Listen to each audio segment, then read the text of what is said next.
السلام عليكم حبايبي ورحمة الله وبركاته. الحلة دي يا ترى فيها ايه؟ الحلة دي فيها مية، وفيها آه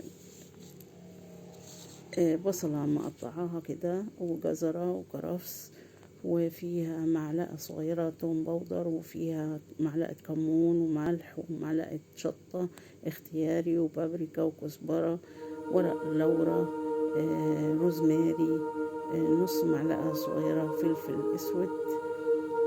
وهسيبها تغلي كده على النار. ليه هتعملي ايه يا كبيرة؟ هعمل النهاردة مفاجأة نفسي اعملها من زمان ونفسي اجربها. قلت ليه لا، يلا بينا.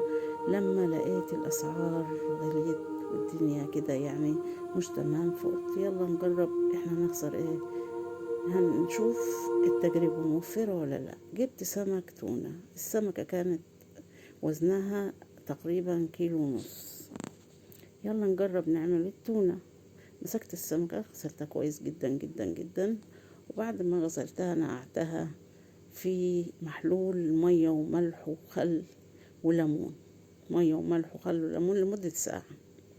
بعد ما غلت المية اللي انا حاطه فيها كل المنكهات اللي قلت لكم عليها دي، سقطت فيها السمك. وبعد ما قعد بتاع تقريبا ربع ساعة، المهم ما يتهريش منك، تلاحظي انه ايه، يستوي. آه يعني الوقت تلاحظيه. طلعته في مية ساعة.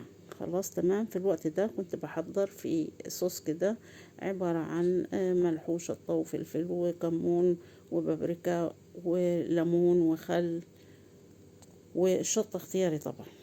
تمام. بعد ما طلعت السمك من المية الساقعة، هبتدي أقشر الجلدة اللي لونها أسود دي. هي سهلة جدا، بالراحة كده هتلاقيها اتشالت معاكي بكل سهولة.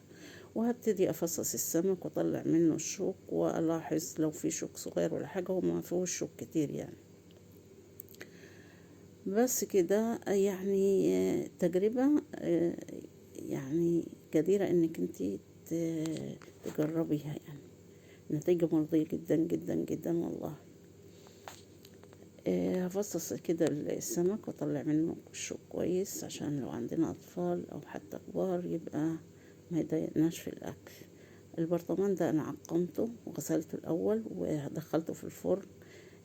بعد ما ولعتها وطفيتها شويه لغايه ما تعقم، لازم علشان الحاجه بتاعتي ما تبصش. تمام. طبعا الميه اللي انا سلقت فيها السمك ما رميتهاش. ليه؟ علشان احنا هنستعملها. هتشوفوا دلوقتي هنستعملها ازاي. تمام كده. افصص السمك. طبعا اهو زي ما انتوا شايفين، ما تهراش ولا حاجه، هو مستوي بس ماسك نفسه. وهحطه كده في البرطمان بتاعي. ومحضرة طبعا زي ما قلت لكم الصوص ده. فيه انا حطيت معلقتين زيت زيتون، وكملت تقريبا يعني هما نص كوباية زيت زيتون على زيت عادي اللي هو عباد شمس. طبعا لو عندك زيت زيتون خالص يكون افضل، بس هو كده حلو يعني كويس. زيت زيتون مع زيت عادي.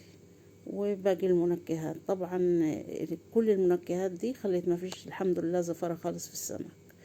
اهو ده الصوص اللي انا محضراه. هبتدي احط عليه ايه، هصفي عليه من مية السمك اللي احنا احتفظنا بيها، الشوربة بتاعت السمك اللي احنا احتفظنا بيها هصفيها، لان انا مش عايزة الحاجات اللي انا البصل والجزر والكرفس والكلام ده اللي انا حاطه فيه. مش عايزة ورق لورا وفيه الحاجات دي كلها. ده الكلام ده هو اللي خلى السمك ما فيهوش زفارة خالص خالص خالص. بصراحة طلع تحفة تحفة. يا ريت يعني جربوا والله. يعني تجربة جميلة. واحنا كل اللي عايزين ان احنا نعمل حاجة نظيفة وحاجة جميلة لولادنا ومعمولة بايدينا، وفي نفس الوقت فيها توفير. هتقولوا السمك غالي بتاع التونة، لو انتوا شفتوا الكمية اللي اتعملت. لا يعني انت بتشتري علبة التونة، اقل علبة ب60 جنيه. ما فيها ايه؟ فيها قطعة من دي؟ ما فيهاش قطعة حتى. هبتدي كده انزل اهو المحلول اللي انا عملته عليه، واغطي البرطمان كويس جدا جدا جدا.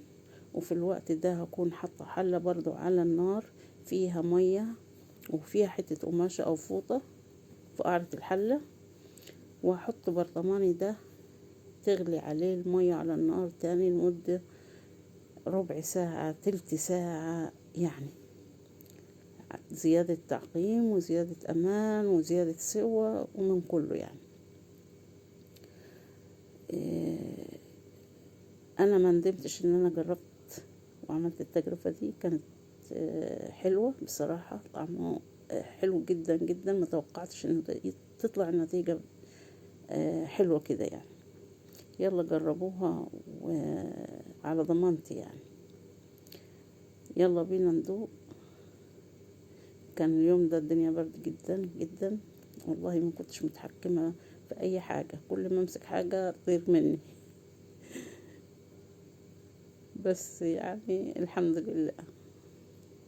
بصوا، مش ماسكة المعلقة هتطير. يلا بينا ندوق يلا. جميل.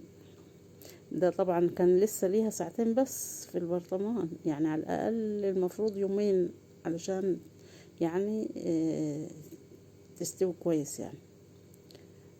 جميلة جدا جدا جدا، وطعمها أكثر من رائع، نتيجة مرضية جدا جدا جدا. جربوا والله مش هتندموا على ضمانتي.